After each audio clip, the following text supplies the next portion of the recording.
Well, women have broken into many careers, but audio engineering is still a field very much dominated by men. A San Francisco group called Women's Audio Mission is helping put more women in that line of work. ABC7's Leanne Melendez tells us how.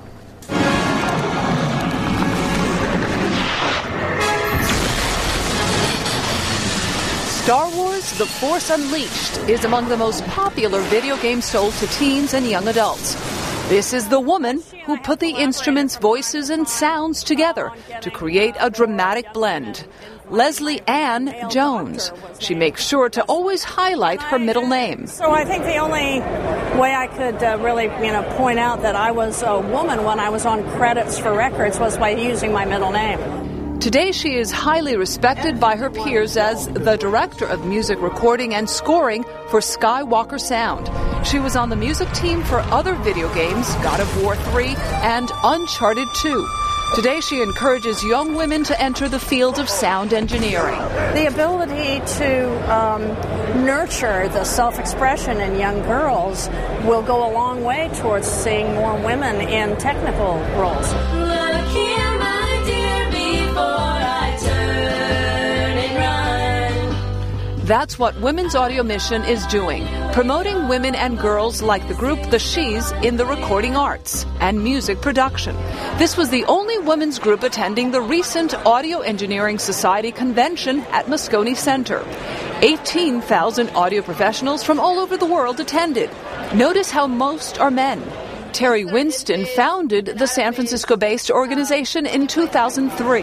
You bring the girls in at a certain age and they're like, I didn't even know you could do this. So you could actually study this? What do I do? And then we have the ability to tell them in high school what they should take. Oh, you need to take science, you need to take math, you need to take music.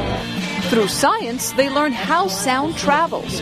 And Allison is an audio engineer. Because every space is different, and, outdoor is very different from indoor. And, a very concrete room is going to bounce around high frequencies, especially a lot more than, a carpeted or curtained room.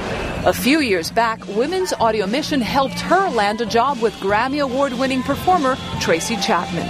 She did live sound production, but it hasn't always been easy trying to make it as an audio engineer. Some of the older men in the field have, I think, a bit more of an issue with it, and it's not always necessarily the fact that I'm a woman as much as I'm young and an upstart and, not known in the business. Today, 850 women from around the world get advice from Women's Audio Mission. The demand was such that the organization decided to create an online training website. We want this training. We can't get to you. Can you come to us? We couldn't afford to come to them. So we came up with the idea of offering this online. On the first day it was launched, women from 14 countries signed up. And then you have a small section here for the tweeter, which is the high end, and then this own little compartment for the mid-bass driver on the top and the bottom.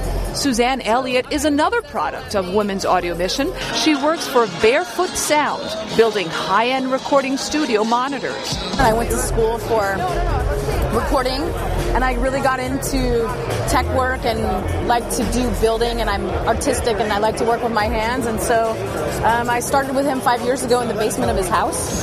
The founder of the company says he wanted a woman to help build and test his speakers. I've had really good experience working with women. They seem to be,